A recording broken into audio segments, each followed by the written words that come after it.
Luis Miguel se llama Luis Miguel por mi hermano. Y le voy a decir una cosa, mi hermano hoy tendría 65 años, 64 años, lo que quiere decir que Luis Miguel es menor que él, porque el papá de Luis Miguel era amigo de mi tío. Entonces es incomprobable. Yo no lo vi en la serie. Es incomprobable, pero así me lo decían en mi casa.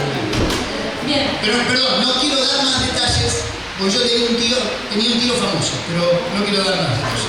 No, porque estaba contando yo leí su biografía. Ah, de veras. O sea, no estoy aquí. Pero no está, ese no está en Ah, pero no quiero decir. Perdón, quiero aclarar una cosita. Una vez fui a predicar a Uruguay, a un congreso de líderes de jóvenes, igual que esto, en el plantel superior del Club Almagro, desde los 13 años hasta los 17 que conocí al Señor, y entre los 17, 16 y 18 años jugaba en primero. Bien. Pero era asistente primero, recién empezado. Bueno, pero jugaste ahí. Y con esta pregunta, porque después vos me vas a contar que estás sirviendo con el ministerio y demás, pero con esta pregunta va a revelar mucho de vos. Ahora. Es así, nosotros siempre tenemos una pregunta random, o sea, rara la pregunta. Si tuvieras que elegir 5 personajes bíblicos Sí. para jugar un fútbol 5 el viernes que viene, Sí. ¿a quién elegís y en qué posición? Bien. Al apóstol Pedro, a José, a Daniel, a Apolos. No, Sansón no, muy débil. Es un plantel para el viernes que viene. Las emociones lo van a traicionar y me va a abandonar el equipo.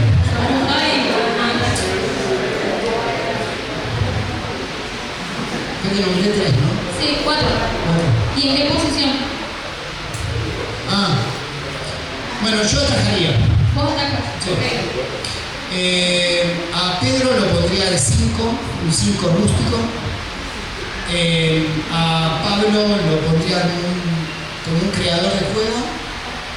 A Daniel lo pondría de defensor. Y a José de delantero, puede ser. Bueno, muy bien, ¿te gustó el equipo que formamos? Bueno. El técnico Jesús.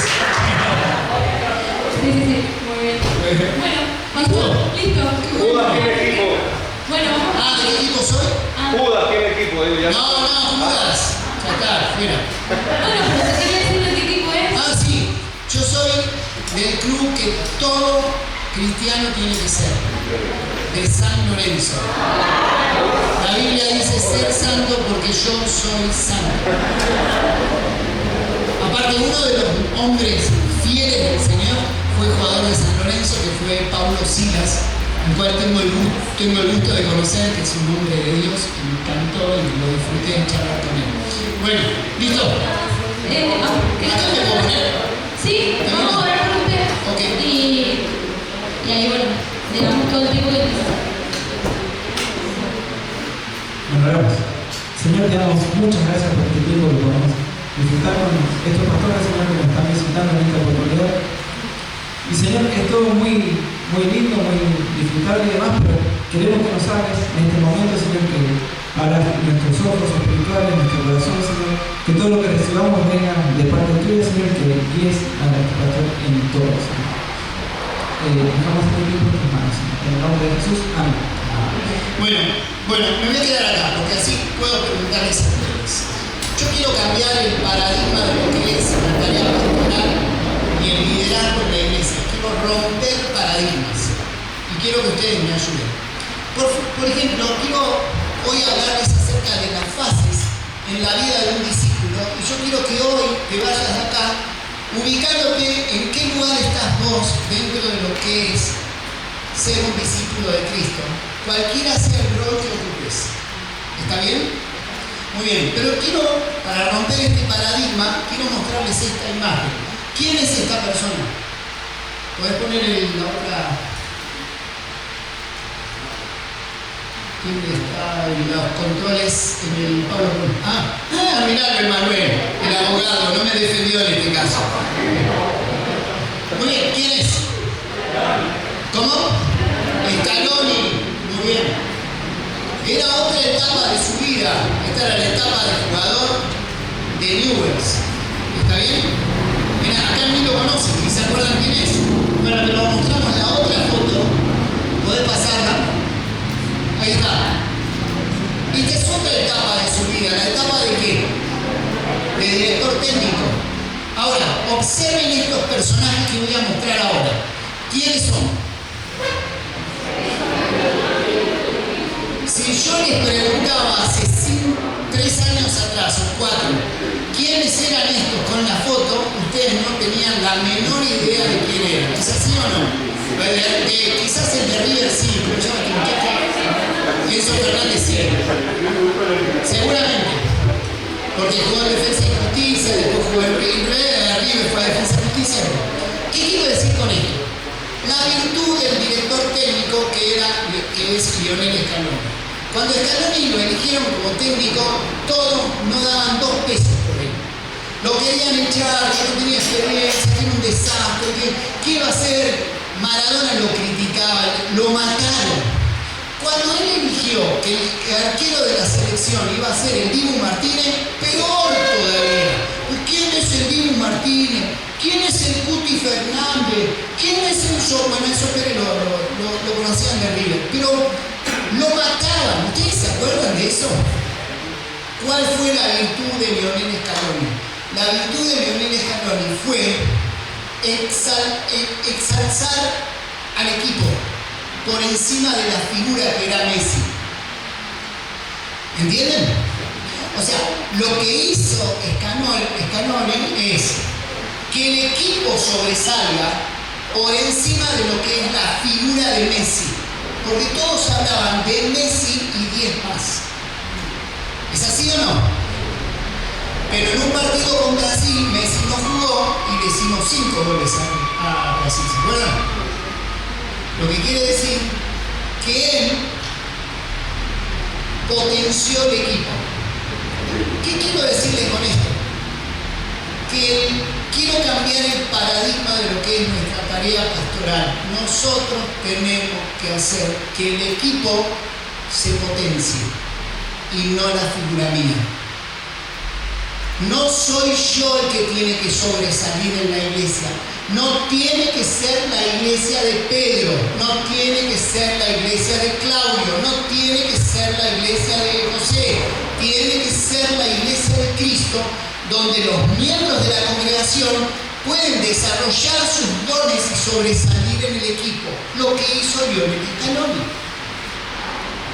Y lo que queremos hoy, lo que quiero yo con ustedes, compartir qué etapa estás en tu vida de discípulo de Cristo para ver, ubicarte dónde estás, cómo haces para crecer a otra etapa, o si estás estancado en una etapa. Y hoy vamos a ver algunas cosas de esto y necesito que ustedes me ayuden. Estuve hace menos de un mes, estuve en Nueva York. Y fui a Nueva Jersey a una iglesia donde hay un pastor que se llama Peter Han, es un coreano norteamericano que escribió un libro, La Iglesia Vulnerable. Cuando charlé con él sobre la iglesia vulnerable, él me dice, escribí este libro y me encantó la tesis. El liderazgo de la iglesia tiene que mostrarse débil, vulnerable, porque a veces el pastor o el líder pareciera como que es alguien supremo y santo. Y eso lo único que hace es apartarnos de la gente. ¿Qué voy a hablar con el pastor de mis pecados si él es santo? Y necesitamos construir un liderazgo en el cual me pueda mostrar tal como soy, con mis debilidades, con mis luchas. No importa que yo sea el pastor, yo necesito a alguien a quien contarle cuáles son mis luchas. Y necesitamos crear esos ambientes para hacer una iglesia saludable. Yo he escuchado en este último tiempo, se puede atenuar Por ejemplo, tenemos el caso de un chico con síndrome de Down que además es psicótico. Está medicado, está atenuado, está controlado. No se puede sanar. Forma parte de su debilidad. Nosotros, en algunas áreas de nuestra vida, ya venimos mal de fábrica. No nos vamos a sanar. Por eso necesitamos mostrarnos como somos. Va a estar atenuado. Yo soy muy ansioso. Yo estaba cantando y digo, tengo que concentrar a cantar y volver a hacer. Yo estaba queriendo correr acá y venir a hablarles. Pero porque soy ansioso, tengo ansiedad. No puedo llegar. No soy superhombre. Ya voy a contar algunas cositas. Lo que me pasa a mí en mi relación con Dios, en la cual me necesito de otros. Por eso necesitamos mostrarnos vulnerables con aquellos a quienes nosotros tenemos que marcar. Miren, yo estudié en un seminario que se llama Instituto Bíblico de Buenos Aires, que ahí hice mi carrera de teología. Y yo tuve un profesor que se llamaba Randy Whiting, que era el que hizo unas revistas muy vieja, que se llama Apuntes Pastorales. Esa revista, yo fue el profesor mío, yo lo veía a él y quedaba hipnotizado. Y él una vez me agarró así, ¿cómo es tu nombre? Enzo de Río, ¿no? Bueno, tu papá también, claro. Bueno, entonces me dice Randy, me dice, Pedro, quiero presentarte a él. Y me presenta a Lucas, pero él se llama Christopher Shaw, autor de un libro que se llama Alza tus ojos. Entonces Randy me dice, Pedro, yo quiero que él te siga. Y Chris le dijo esto, Randy le dijo a Chris Shaw, va a dejar la huella digital de Jesús en tu vida. Eso es hacer discípulos. Eso es lo que Chris hizo conmigo. Y pasamos las etapas de ser yo su discípulo, él mi maestro, y hoy yo puedo ser amigo de Chris, y es más, fui profesor de sus hijos en la escuela, como profesor de educación física, y él me dejó su impronta de marcar gente con la huella digital de Jesús, no de Pedro. Yo no puedo hacer caramelos subus, todos iguales, todos pedritos. No, yo tengo que formar a Cristo en otros. Y esa es la misión que tenés vos, formar a Cristo, dejar marcas de Jesús en otros. Para dejar marcas de Jesús, ¿qué tenés que hacer vos? Yo no puedo dejar marca de Jesús si yo no me lleno de Jesús. Es obvio. Vamos a ver un poquito esto para no sacarles mucho tiempo. Vamos a ver. Poné lo anterior, por favor. Fíjense, este es un pediatra. Cuando el bebé nace, el partero se lo pasa al neonatólogo, el neonatólogo se lo pasa al pediatra y el pediatra ya comienza con el trabajo. ¿Es así? ¿Está bien? ¿No hay ningún estudiante de medicina? Bueno, creo que es así. Y hace toda la etapa. Ahora fíjense bien estos dos textos que les voy a mostrar. Fíjense bien. Pasar a la siguiente. Fíjense, 1 Corintios 3:1. Así que yo, hermanos, no puedo hablarlos como espirituales, sino como a carnales, como a niños en Cristo. Lo que quiere decir que la iglesia de Corinto no había crecido. Pasaban los años y seguían siendo niños. Seguían siendo niños. Había mucha gente que por ahí ya basta de ver al pediatra. Ya no podés tomar más Marcela. ¿Cuántos años tenés en la vida cristiana? Todavía estás con lo mismo. Son niños. Y necesitamos pasar esa etapa. Fíjense en este texto que es aún más crudo. Porque dice, sobre este tema tengo mucho que decir, aunque es difícil de explicarlo. Porque a ustedes, lo que les entra por un oído, les sale por el otro. En realidad, a esta altura ya deberían ser maestros y sin embargo necesitan que alguien vuelva a enseñarles las verdades más elementales de la palabra de Dios. Dicho de otro modo, necesitan leche en vez de alimento sólido. El que solo se alimenta de leche es inexperto en el mensaje de justicia, es como un niño de pecho. Por lo tanto, el autor de Hebreos, fíjense, el autor de Hebreos le escribe esta carta a aquellos que vivían, que eran hebreos. ¿Cuál era el contexto? Muchos de ellos estaban queriendo volver a las antiguas prácticas cuando eran judíos. Por eso en este texto, en este libro dice, no dejando de congregarse como algunos tienen por costumbre. ¿Por qué? Porque muchos de ellos querían retroceder y volver a hacer los sacrificios. ¿Por qué no? Porque había pruebas, había dificultades, no querían crecer, estaban estancados. Vamos a las etapas. Se lo voy a mostrar. Fíjense bien esto. ¡Wow! Me pasé, ¿no? Sí, la verdad. Está bueno, ¿no? Está bueno. Bueno, fíjense. Vamos, esta es tu vida. Como si hagas una línea del tiempo en tu vida. Vos tenés una fase experimental, una fase fundamento, una fase madurez, una fase ministerial y el crepúsculo. Vamos de atrás para adelante. ¿Qué es el crepúsculo? ¿Alguno me puede definir crepúsculo en una sola palabra? ¿Qué es el crepúsculo? Una serie, una saga, está bien, no, pero ¿el crepúsculo cuál es? El crepúsculo es cuando se pone el sol.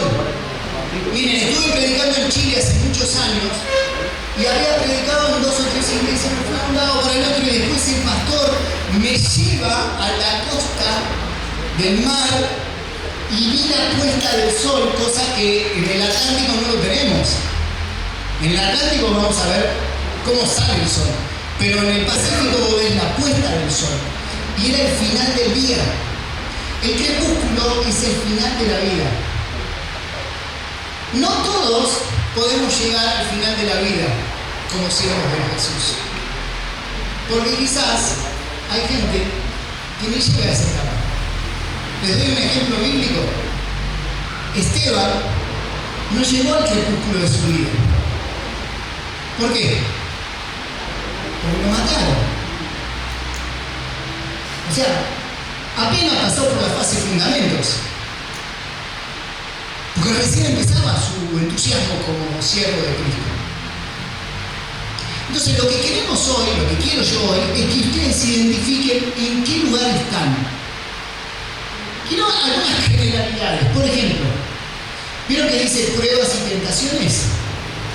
Pruebas y tentaciones vas a tener a lo largo de toda tu vida. No te podés escapar de eso. Toda tu vida vas a tener pruebas y tentaciones. Eso que dice cruz, la cruz, ¿está ahí la cruz? Bueno, es el día que conocí yo al Señor. Ahí empezó mi vida. Yo antes, vamos con la fase experimental. La fase experimental es todo lo que yo experimenté en mi vida antes de conocer a Jesús. Por ejemplo, les voy a contar. Yo soy el hermano del medio de 3, el más conflictivo. Mi mamá tuvo una enfermedad, le hacían diálisis, no le funcionaban los riñones, y desde que yo nací santos y sin mancha delante de él. Lo que tenés que ver vos, qué cosas positivas o negativas, traumáticas o no, pasaron en tu vida que hoy le podés sacar provecho para usarlas para Cristo. Por eso yo le llamo una fase experimental. Experiencias traumáticas, vivencias, entorno. Todo eso tiene que ver. Mirá, me casé con Claudia, que Claudia se crió casi sin papá, porque mi papá se murió cuando ella tenía 14 años. Y ella es la hermana mayor de 3 hermanos.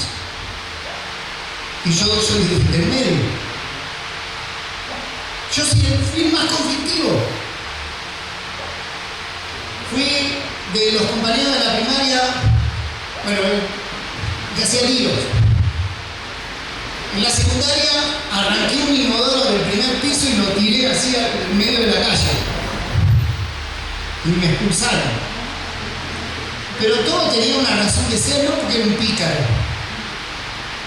Yo tenía que expresar lo que sentía por la pérdida de mamá.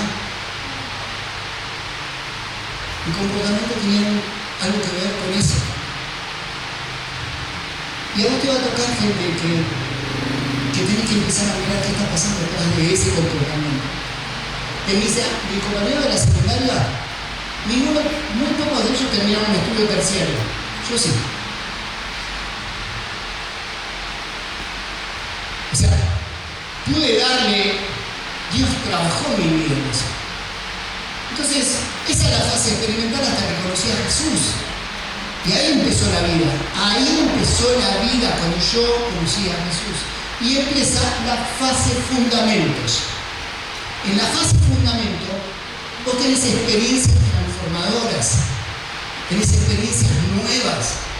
Todo es nuevo cuando conoces a Cristo. Hay gente que pasa por al lado tuyo y ¡wow! Lo que dijo este tipo, me copó, me llamó. Mirá, yo quería vivir con un pie en el mundo y un pie en la iglesia. Yo me acuerdo que el domingo iba al culto a la noche, al servicio, y los vagos del barrio me iban a buscar en la esquina con un Chevrolet 400 y me llevaban al baile. Y yo me iba corriendo y me iba a bailar. Y vivía una doble vida. Nunca fumé un porro, porque me cuidaba, porque era deportista. Pero en ese auto, en invierno todo cerrado, todo fumado, así que también me fumé algo, sin querer. Y un día me agarró sarna. Verano. Fui al dermatólogo, me dio una crema que me dejó todo blanco. Porque iba en el bus, me picaba todo. Y yo, que recién conocía al Señor, me arrodillé porque me vino a la mente un texto que dice así: Dios no puede ser burlado. Todo lo que el hombre sembrare, eso será. Caí de rodillas. Ahora, yo el conocimiento de la Biblia es de un Gedeón que me dieron cuando me entregué a Cristo, nada más. Pero eso me lo puso el Señor en mi cabeza. Esa experiencia fue transformadora. A partir de ese momento yo consagré mi vida a Cristo, me bauticé y crecí en el Señor. Fueron experiencias transformadoras. Fue mi tiempo de formación espiritual. Yo tenía un pastor que me decía: tenés que leer 20 capítulos de Biblia por día. Entonces yo a la mañana leía y quería llenarme y buscaba. Y tenía gente que me alentaba para que yo pueda crecer. Le voy a poner una confidencia. Cuando yo conocí a Claudia, a la mamá de Claudia le decían: ese muchacho es del mundo. No le conviene a tu hija. O sea, también yo tenía gente que me conocía de mi vieja vida pasada. Pero mi suegra después se reaccionó y dijo: qué bombón se lleva mi hija. Eso es lo que me decía. Bueno, y lo más importante en esta etapa son las relaciones. El cristianismo es relaciones, no es religión. No es que vengan solo al culto o al servicio, es relaciones. Vos necesitas relacionarte con amigos, tener amigos. Y tenés que provocar que aquellos que vienen a Cristo tengan amigos con otros, que se conozcan, que se busquen, que tomen mate, que coman pizza, que se vayan a comer. ¿Cómo era el chori del enamorado? ¿Me habías dicho vos? ¿Cómo es el chori del enamorado? El chori bajo el puente. Alguien que come un chori bajo el puente con otros. ¿Pero está bien o no? ¿Qué está mal?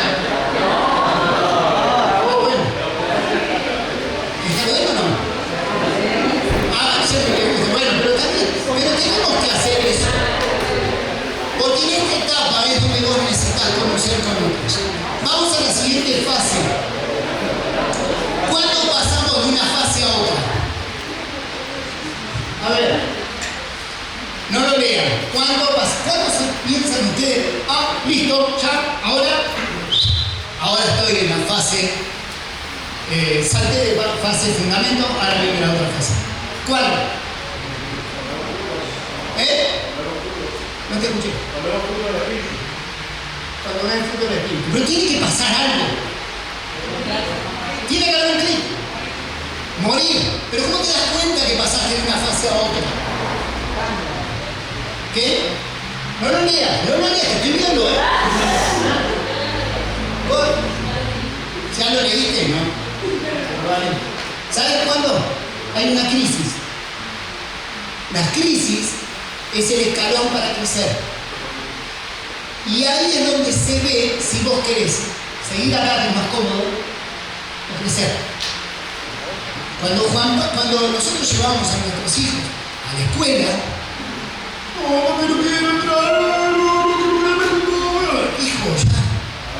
Dale, tengo que entrar, ya termina quinto año y entra a la facultad. No, pero el jardín vieron que los chicos lloran. Y la madre también. Bueno, está bien, pobrecito. Lo tiene que dejar crecer. ¿Hasta cuándo?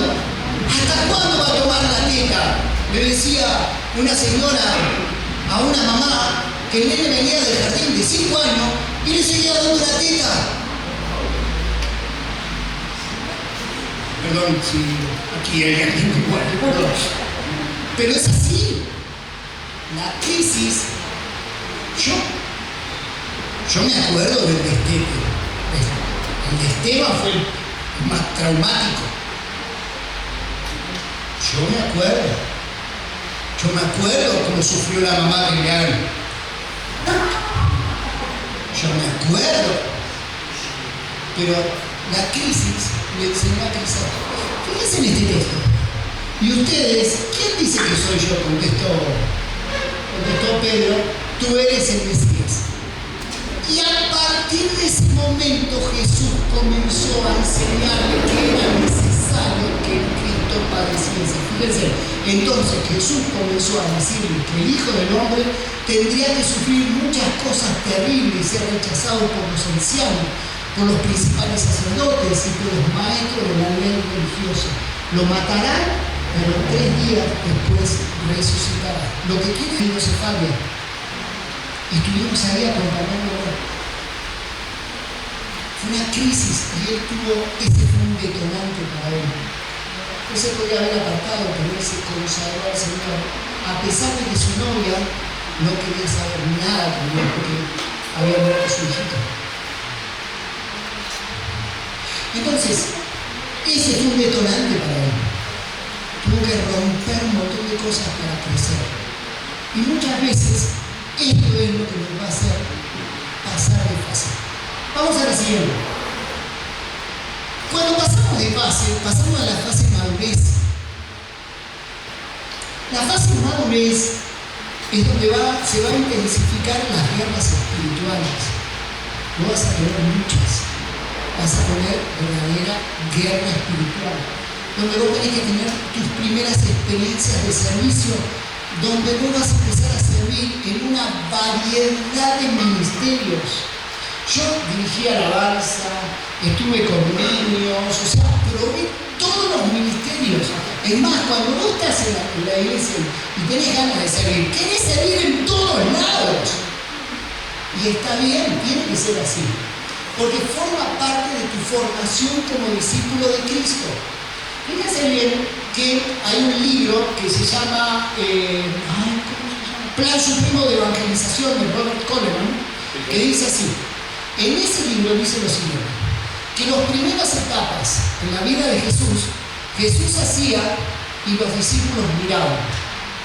En la segunda etapa, Jesús hacía con los discípulos. Y en la tercera etapa, los discípulos hacían y Jesús miraba. Y nosotros tenemos que tratar de hacer todos esos procesos. Con nosotros tenemos que hacerlo. Y tenemos que hacerlo con aquellos que nosotros le estamos dejando la marca de Jesús. tenemos que hacer con ellos, o que nos vean como hacemos, hacer con ellos y dejarlos que lo hagan. Es un proceso. ¿Estamos bien hasta ahora? ¿Alguno está arrepentido de venir? Miren que yo puedo leer los ojos. Bueno, ¿está bien? Y lo más importante acá es donde vos ejercitas tus disciplinas espirituales. El orar, el leer, ayunar, el congregarse, tener amigos. Hermanos, amigos, la madurez espiritual habla de que vos tengas amigos, pero no solamente en la iglesia. Fuera de la iglesia tienes que tener tus amigos, porque ¿quién les va a predicar? ¿Qué estudias, Elsa? Inglés. No quiero practicar con vos, no quiero practicar. I need to. Iba a hablar de inglés, pero tengo miedo a decir cualquier cosa. Porque, mirá, estuve en un retiro espiritual en Nueva York con judíos donde todos hablaban inglés y me tuve que largar. Y no sé si habré dicho alguna palabra, pero cuando le dije que yo antes vivía en la calle Maipú, se horrorizaron. Porque Maipú es mi caca. Y entonces le dijeron, ¿cómo vives ahí? Y dice, pero vivo en la calle Maipú. ¡Ay! ¡Qué asco! Bueno, no. ¿A qué iba yo esto? ¿De qué estábamos hablando? ¿Quién le va a predicar al lugar donde él estudia? Emanuel, estudia abogacía. ¿Quién le va a predicar a los compañeros de Emanuel? ¿El pastor o Emanuel? Por eso tenemos que hacernos amigos. Tenemos que ampliar nuestro radio. Para eso necesitamos madurez. Porque nadie me puede a mí atraer al mundo porque yo ya soy maduro. Y tengo que tener esas disciplinas espirituales. Miren, yo descubrí algo en este último tiempo con todo lo que tiene que ver con las redes sociales. La gente lee menos y ora menos. Y cuando hablo la gente, incluyo los pastores. Yo colaboro con lectura pública de la Biblia, la Biblia dramatizada. Voy a dar un taller sobre lectura pública de la Biblia y un pastor me dijo, ¿está bueno eso? No, porque yo leo la Biblia solamente para preparar sermones. Me asustó. Porque si él no se alimenta, ¿qué alimento puede dar a las personas? Si yo solamente agarro la Biblia para preparar un estudio bíblico, lo que quiere decir que mis disciplinas espirituales están muy deterioradas. Necesito yo afianzar, porque eso es la clave de que estoy en esa etapa. Hace un par de años, yo me corro, tengo todo controlado, que tengo que correr 18 kilómetros en tal horario. Hoy no fui a correr, anoche me acosté a las 2 de la mañana y no me levanté porque para ir a correr me tengo que ir a las 6, hace mucho calor. Los días corrí 14 kilómetros, mañana quiero ver si puedo hacer los 20 kilómetros, voy a correr. Yo sé que lo puedo hacer en 1 hora 50, en 1 hora tranquilo, no voy corriendo, 1 hora 45 si voy un poquito a ritmo, pero no lo voy a hacer rápido, tranquilo. ¿Está bien? Y tengo todo cronometrado. Sé mis pulsos cardíacos, que son 220 menos mi edad, y eso es como yo digo que es mi pecho. 2 días por semana supero mis pulsaciones, los otros días lo hago todo en meseta, o sea, tengo todo controlado. Entonces me pregunté, ¿cuánto tiempo orás por día, Pedro? ¿Lo tenés controlado? ¿Vos sabés cuánto tiempo orás por día? ¿Te pasó lo mismo que a mí? ¿Cuánto oro por día? ¿Podés controlar cuánto tiempo orás por día? ¿Lo tenés cronometrado? Yo empecé a cronometrar. Entonces, ¿sabes por qué? Porque el Señor me habló con un texto que dice, ni tan solo 1 hora podemos orar. Y yo me di cuenta que cuando empecé a cronometrar los horarios, oraba 10 minutos por día. Y menos. Entonces yo me levanto a la mañana, tengo una alarma que me dice es tiempo de orar. Suena y en el lugar donde estoy, oro. Entonces agarro mi celular, volteo el tuyo también. Digo, es la hora de orar, está la alarma. Yo voy por la calle, yo tengo el número, después se lo doy a ustedes. Después se lo doy. Señor, ¿sabes qué? Este es el tiempo de libertad con vos. Quiero pensar en esto que me está pasando, en mis luchas. Y me voy a hablar por teléfono con el Señor. Claro, porque si voy por la calle, Señor, en el nombre de Jesús Nazareno, me van a mirar y me dicen, ¿y esto qué le pasa? Pero así, puedo estar tranquilo. Yo me separo tiempo. Mirá, una familia de nuestra iglesia que estaba en Túnez, que ahora tuvieron que retornar como misioneros, y a ellos les daba escalofríos escuchar la sirena que los llamaba a orar a los musulmanes 5 veces al día. Y digo, ¿qué alarma me puse yo para que Dios me llame a pasar tiempo con Él? Entonces yo me puse alarmas que me dicen a la hora que tengo que orar. Entonces, me llama por teléfono Gustavo, estoy orando, digo, Señor, lo hago esperar a Gustavo porque estoy hablando con vos. Y me encanta a mí hablar con el Señor porque hasta cambié mi forma de orar. Antes le hacía en la lista del supermercado a Dios. Señor, quiero esto, quiero esto, quiero esto, quiero esto, quiero esto, quiero esto, quiero esto, quiero esto. Ahora le hago preguntas. Señor, no sé cómo hacer esto. Me puse metas. Y eso habla de que vos estás en una etapa distinta. En la madurez. ¿Vamos bien? ¿Les puedo preguntar en qué etapa están? No, todavía no. Esperen. Sigamos. No quiero demorar mucho. Fíjense bien. Vamos a hacer un ejemplo. Fíjense. Nehemías era el copero del rey y fue llamado a constructor de murallas para luego ser el gobernador O sea que entre construir murallas y gobernador hubo una crisis. ¿Y alguno me puede leer ese texto? 2:19 y 4:11 de Nehemías. Si lo tienen, le doy el micrófono y lo lee así todo lo escucho. Una cosita. Al que le interesa el PowerPoint se los doy, ¿saben? Con el copyright es de Dios, es mío. ¿Quién es que lo lee? ¿Quién está? Nehemías 2:10. 19. 19, soy chica, lo busco. Ahí va. Cuando lo supieron, Sanballat, el Horonita, Tobías, el oficial amonita, y Gesem, el árabe, se burlaron de nosotros y nos preguntaron de manera despectiva: ¿pero qué estás haciendo? ¿Acaso pretenden rebelarse contra el rey? Muy bien. ¿Y cuánto 11? Fíjense, hay una crisis. Y esa crisis, él se mantuvo en su rol, no retrocedió, se mantuvo en ese rol y provocó que pueda crecer a otra etapa de ser gobernador. Nehemías 4:11.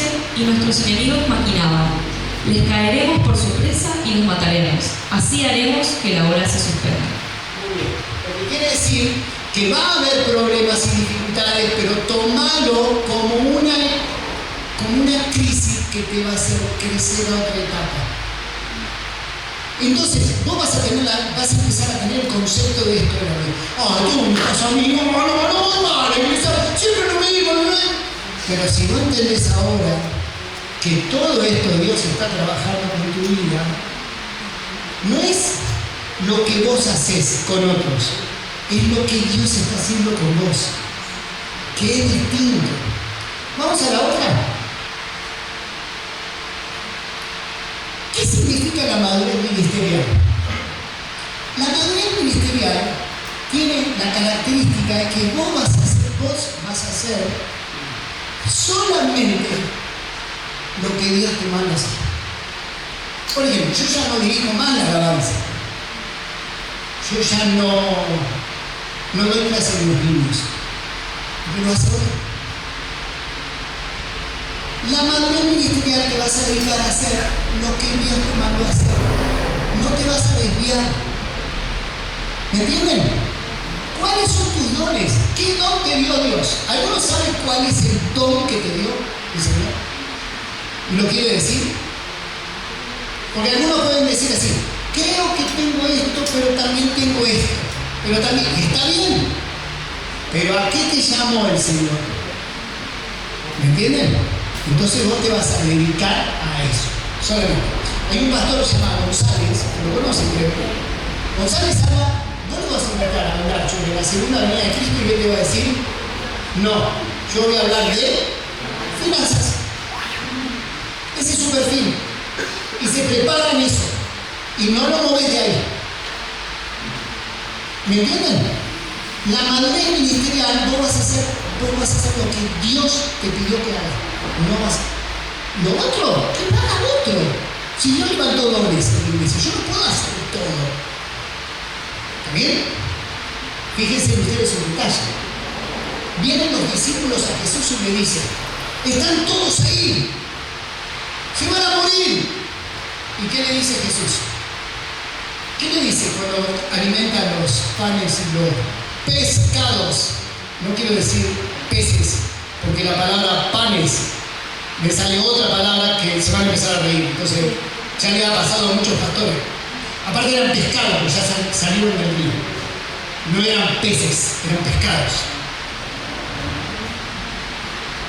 ¿Sabes por qué lo digo? Una vez un pastor dijo: los panes y los penes. Pero porque te suena. Pero nunca fueron peces, fueron pescados que salieron.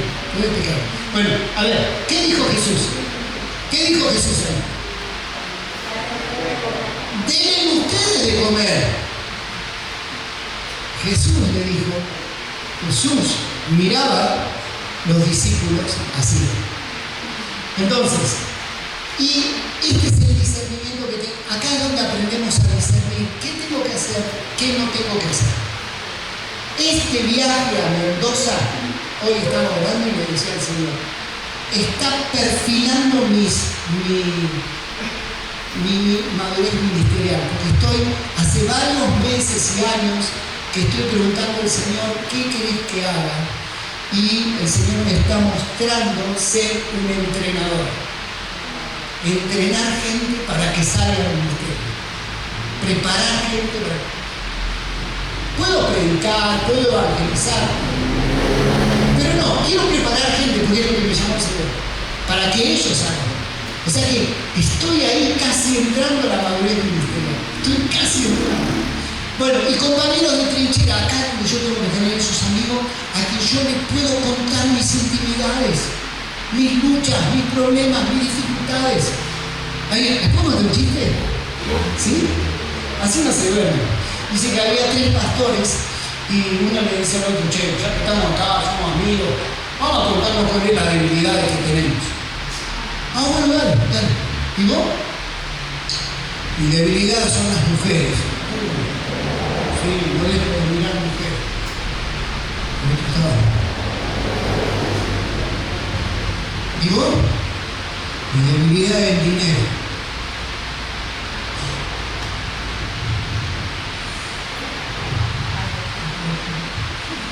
¿Y vos?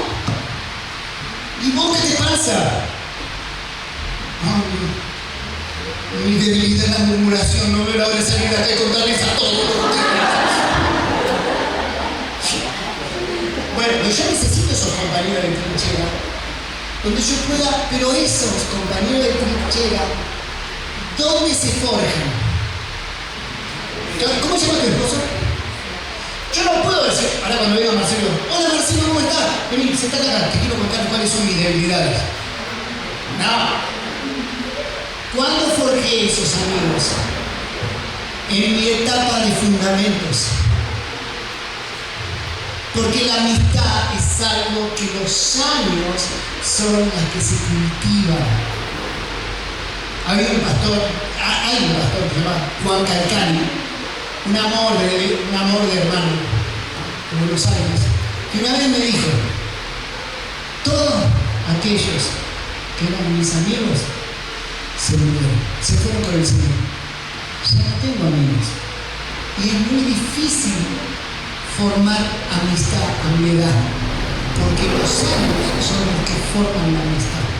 Entonces, esos compañeros de trinchera los tenés que empezar a formar ahora, para cuando unos vengan los problemas o cuando estés en esta etapa. ¿Está bien? Vamos a la siguiente. Con respecto a saber cuáles son tus dones, ¿ustedes saben lo que es eso? Una cosa y la otra. Una es la iluminación del estando himnos a Dios y los demás prisioneros escuchaban.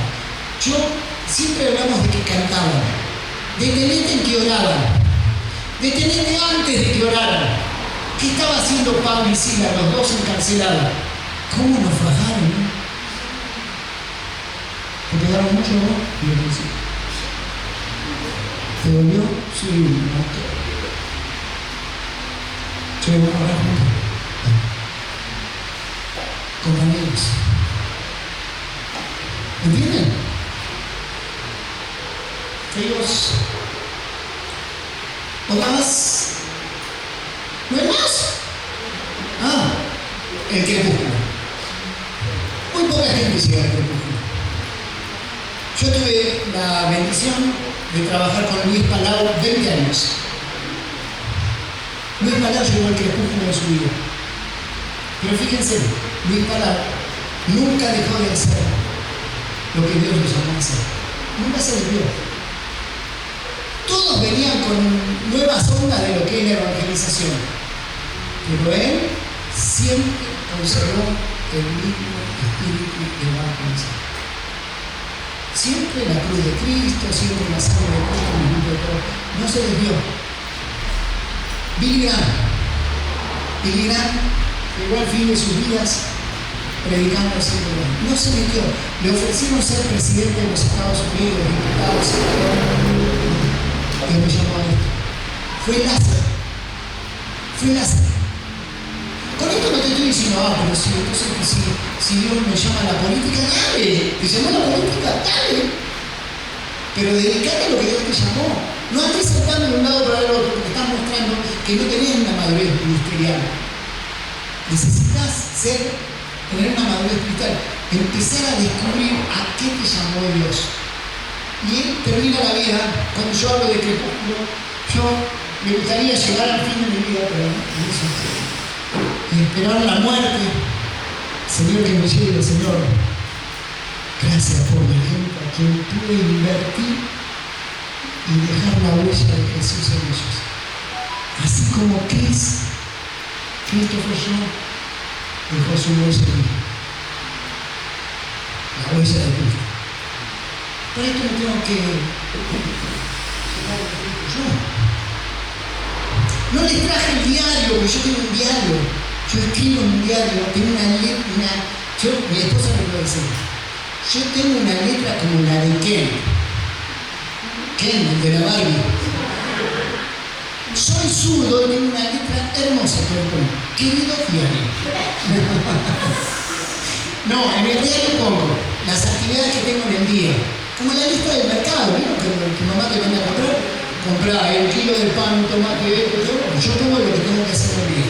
Me hago un cuadrito y pongo tiempo de oración. Entonces anoto, hoy voy a orar 20 minutos, entonces me pongo ¿cómo se llama este que? No es el que no me pongo. El temporizador. Voy a orar 20 minutos, entonces me pongo ahí, me pongo a orar y suena y ya está. Bueno, señor, seguimos después. Y entonces anoto 20 minutos. Y me voy a orar. No, voy a poner el temporizador 1 hora, ¿Cuánto estoy orando aquí? Estoy tranquilo. Cuando veo que me disperso, escribo de eso. ¿Me entienden? Porque el hecho de que manejamos mucho celular nos dispersa. Fíjate que no puedes estar atento. No puedes estar mucho tiempo prestando atención en algo. Entonces yo necesito pararme, caminar, sentarme, acostarme, sentarme y quedarme tranquilo. Porque la sociedad en la cual vivimos nos ha acelerado a punto que me contaba una chica de Petrelisa que es médica, me dice que cuando ella era estudiante leía 3 o 4 libros, 3 libros en una semana. Ahora no puede terminar uno en un mes. ¿Por qué? Porque vino sobre nosotros un tiempo de distracciones. Fíjate cuánto tiempo podés estar así. Viste que a veces pasa, mirá, yo a la 1 de la mañana todavía no me dormí. Y te la pasas mirando horrible. Y yo tengo que controlarme, porque a mí también me pasa. Entonces, yo necesito trabajar esto. No, creo que no viene más nada, ¿no? Emanuel. Está bien. Tenemos que llegar a esto. A ser transformados. Pero vamos a la primera, donde está todo el marco, ¿sabes? Bueno, ahora la pregunta. ¿Dónde se ven ustedes? ¿Alguno quiere compartir? No, en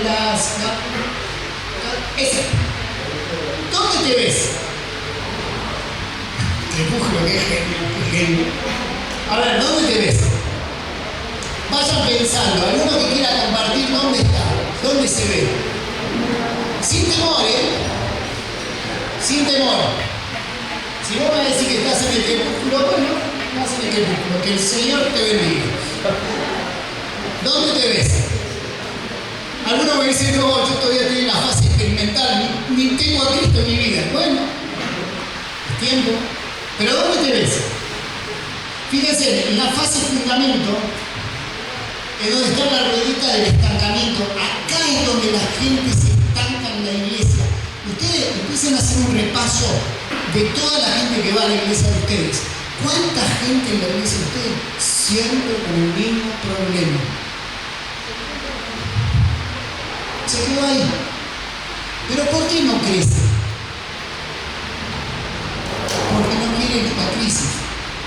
Nosotros estábamos ministrando una familia que tenía un hijo rebelde. Déjalo. Sí, pero ese pobrecito se me va. Déjalo. Es rebelde, déjalo. ¿Qué hacía el padre?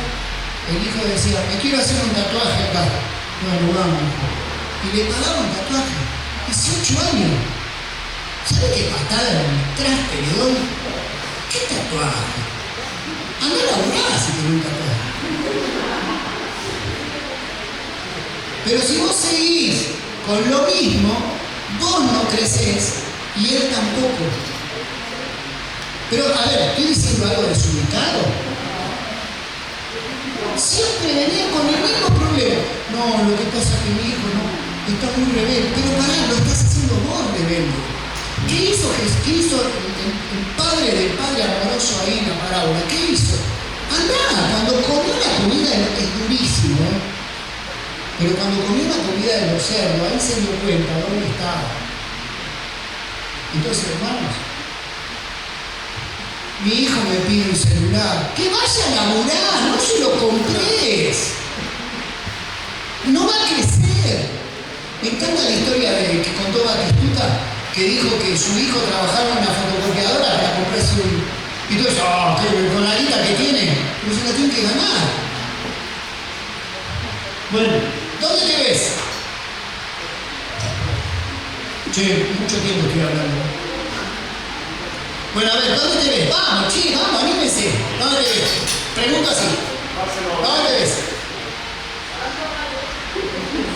Entre fase fundamento o fase madurez y madurez ministerial. Ahí, estás ahí.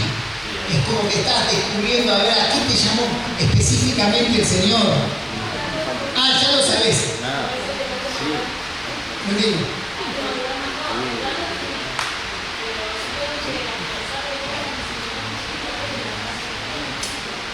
Ok, mira, yo me veo acá. Ahí donde dice fase madurez y hay un bordecito de madurez ministerial, porque me cuesta mucho. ¿Dónde te ves?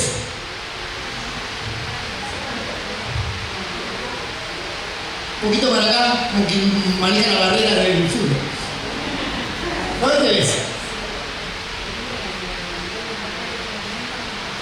Entre fundamento y madurez. Muy bien. ¿Cuál es la lucha cuál es la lucha que tienen ustedes más grande en lo que es las disciplinas espirituales? ¿Cuál es donde más luchas?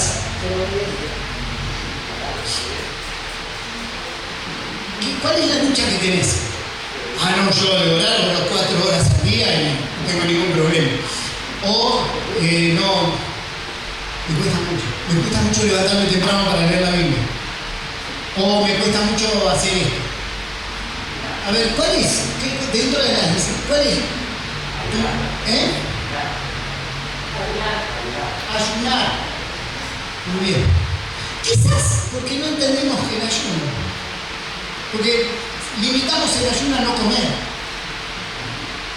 Pero si le cambias la cosa por ahí, pues se transforma en una dieta, no en un ayuno.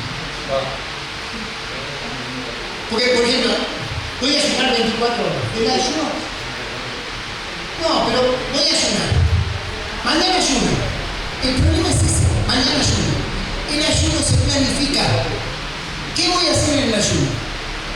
¿Qué libro me voy a leer en el ayuno? ¿Qué parte de la Biblia voy a leer en el tiempo de ayuno? ¿Cómo separo mi tiempo de oración en ese ayuno? Preparo el ayuno, todo se prepara. Un entrenamiento se prepara. Yo 2 veces por semana tengo que hacer ritmos largos de correr.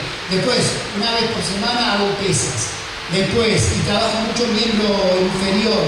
Después trabajo todos los días, trabajo abdominales. Después, tengo planificado qué día hago velocidad, si hago pasadas de 400, de 500, de 1500, o hago cambios de ritmo, si hago un farming, todo se planifica. Y la vida espiritual también se planifica. ¿Sabes por qué? A mí hay un texto que a mí es el texto más lindo que está en la Biblia. De esta manera, para mí, de esta manera corro, no como la aventura. De esta manera peleo. Y golpeo, pero no golpeo el aire, sino que golpeo mi cuerpo, lo pongo a servidumbre, no sea que yo, habiendo sido heraldo para muchos, yo mismo sea descalificado. Yo no quiero ser descalificado, por eso golpeo mi cuerpo. Necesito. 2 personas cayeron en donde más fuerte se sentían. Uno fue Sansón. Donde más fuerte se sentía, se quedó sin fuerzas. Y el otro Salomón, donde más fuerte se sentía, las mujeres desviaron el corazón de Salomón. A veces, el lugar donde más fuerte me siento yo, es donde más tengo que trabajar. Porque es donde va a atacar el diablo. ¿Está bien? ¿Algo más que quieran decir? Puedo tener esto de chapa. Necesito una escoba para enseñarles un texto bíblico. ¿Puede ser una escoba? Una escoba, un escobillón. Lo podría hacer con la guitarra, pero es muy cara.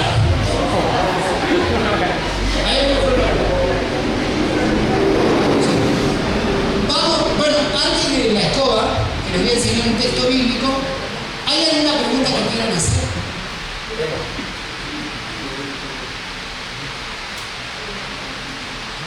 ¿Está todo claro?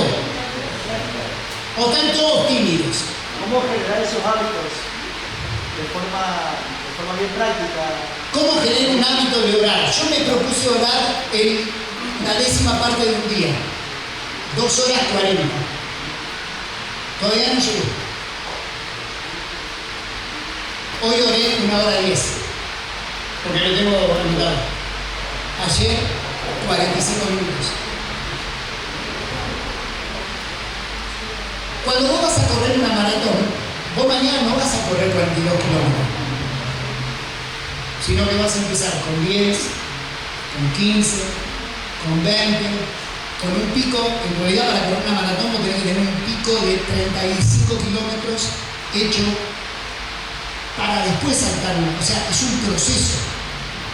No es acá, en enero hay una maratón, voy a correrla. No, se planifica con años. Por ejemplo, yo hoy estoy corriendo 105 kilómetros semanales con un día de descanso. Entonces, yo necesito planificar todo eso. De la misma manera, no voy a orar 2 horas 40 o 3 horas. Empiezo con 10, mañana con 15. En realidad, en la semana, en los entrenamientos, se sube el 10% de la última semana. ¿Me entienden? Si yo corrí, estoy preparando el maratón de Buenos Aires muy bien. Me perdonan que le hable así, ¿no? ¿Está bien? ¿Me entienden? Bueno, yo corro 100 kilómetros. Bueno, la semana que viene tengo que hacer 110. La otra semana agregarle el 10% de los 110 para llegar al pico 6 meses antes. De la misma manera, en la oración o en la lectura de la palabra, hoy pude leer un capítulo. Mañana leo un capítulo y 2 versículos. Pasado leo, ¿entienden? Me van sumando hasta que se haga un hábito. Antes yo escuchaba 20 minutos de Biblia con la lectura pública y estaba esperando que termine. Ahora puedo escuchar 1 hora de Biblia porque ya mi mente está acostumbrada. ¿Está bien? ¿Alguna más? ¿Alguna pregunta más? Estoy ansioso, sí. Bueno, ¿cómo ves, aprovechando que sos pastor, que has dado charlas en varios lugares, al liderazgo, qué virtud está teniendo esta generación de menos de 30, pero qué desafío al mismo tiempo? A mí me encanta, casi me hacen llorar ustedes, de emoción. Yo las veía cómo cantaban, me emocionaba verlos. Y el desafío más lindo que tienen ustedes es que ustedes rompen paradigmas. Ustedes van a romper paradigmas. Ese es un desafío. Yo sé que de acá se van a ir, no solamente con el ejemplo de Escobar, se lo van a acordar toda la vida, sino que se van a ir diciendo, tengo que dejar la marca de Jesús en otros. Yo estoy seguro que eso les va a quedar. Y van a buscar eso.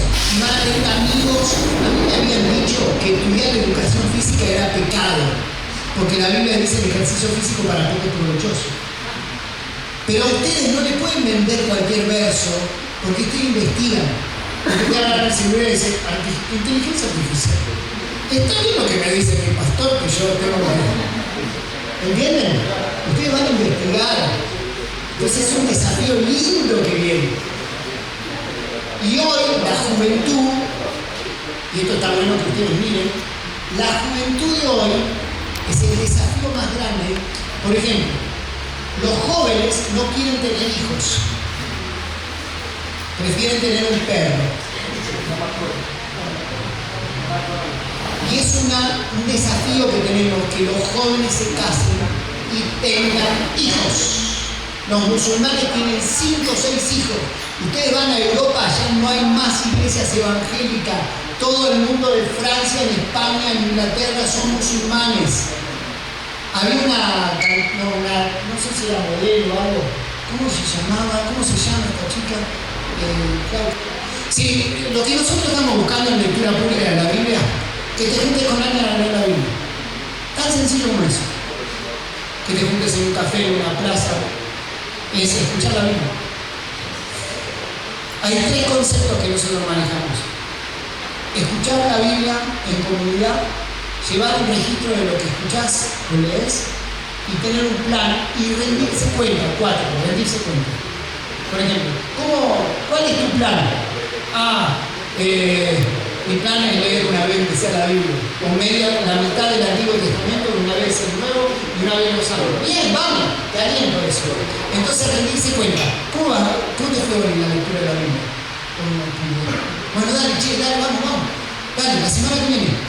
Hay una chica en mi iglesia que tuvo muchos problemas de disciplina de su diario vivir. Entonces una vez yo agarro y dice, esta semana me vas a llamar todos los días a las 5 de la mañana para orar conmigo. Y Y a las 5 de la mañana se da.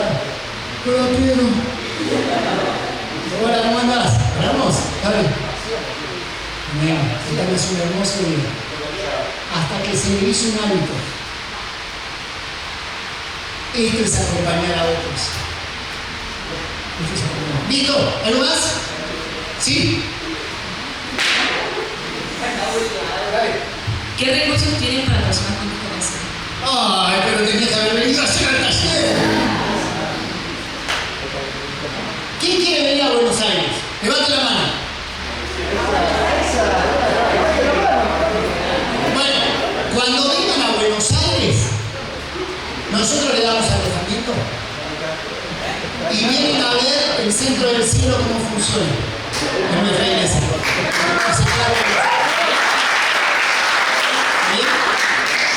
Lo que podemos arreglar es que hacemos un día de turismo y nos llevamos al Delta, al Obelisco, a la Casa Rosal y se quedan con nosotros el fin de semana. ¿Qué les parece?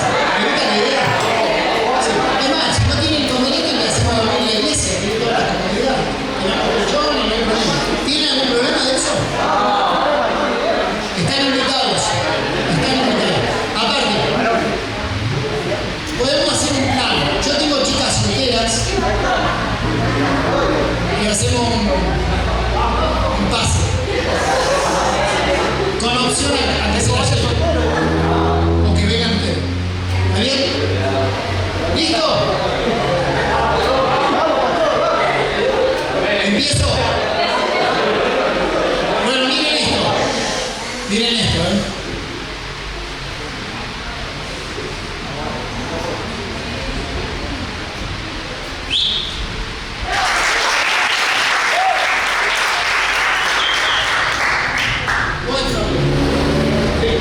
Vení, Lucas. Vamos a ver Lucas cómo anda en todo esto. Lucas, yo te voy a pedir que hagan lo mismo que yo. ¿Vos sabés que estás haciendo profesor de educación física? Por eso te elegí. ¿Estás sin colega? Bueno, yo soy colega. Sí, no, medio colega. No, ¿por qué? No, yo soy un colega que todavía regulás materias para desarrollar. Pero la idea es que vos sos profesor de educación física. ¿Está bien? Sí. Muy bien. Muy bien, vas a hacer lo mismo que hice yo, porque vas a mirar el dedo. Ahí. Vamos de vuelta, mirate el dedo. Claro, es complicado. Jamás puedes hacerlo. Mirándote el dedo nunca lo vas a poder hacer. Ahora mirá para arriba.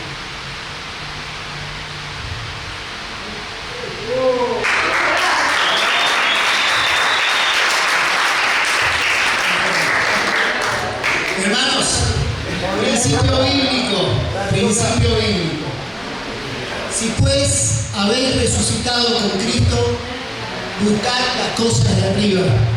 Hermanos, hay mucha gente en nuestras iglesias que se la pasan mirando alrededor de ellos y nunca tienen una vida estable. Pero si vos buscás las cosas de arriba donde está Cristo, te aseguro que tu vida va a estar en el libro. Pero para resucitar con Cristo, tenés que morir. Y hoy quiero terminar pidiéndote que hoy mueras para que Cristo viva más en tu vida. ¿Te puedes poner de pie?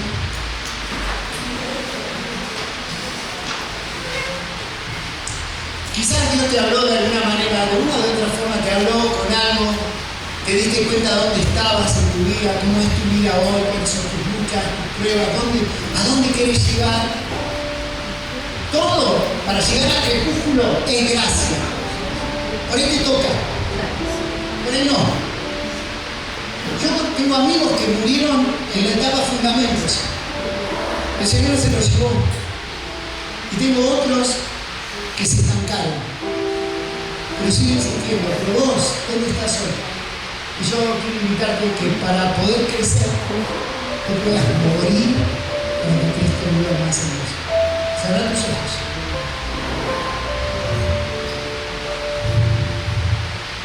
Y decirle al Señor, Señor,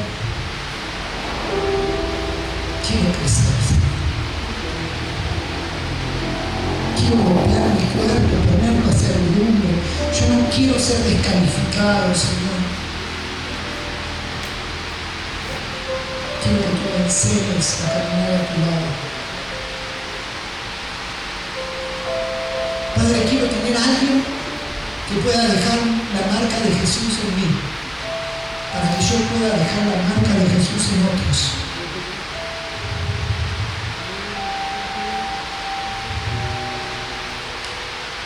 Señor, quiero aprender a consagrar mi vida a ti, Señor, porque solamente tú eres el Dios que hace cosas grandes y maravillosas.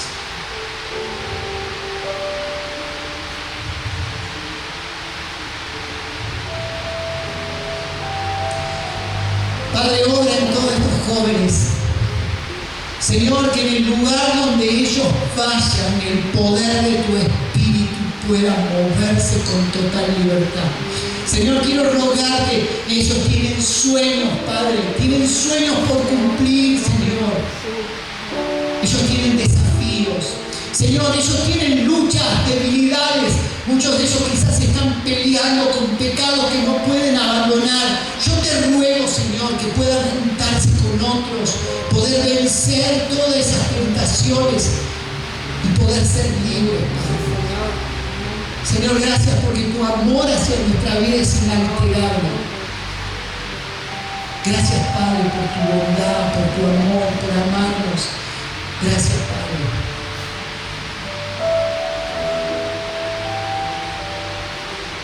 Decíselo con tus palabras, decíselo al Señor, Señor, gracias. Qué bueno que puedo estar.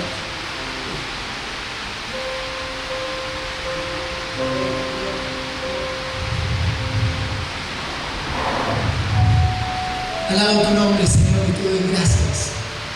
En el nombre de Jesús. Amén. Chicos, gracias por escucharme. Gracias por escucharme. Gracias por compartir este tiempo conmigo. Muchas gracias.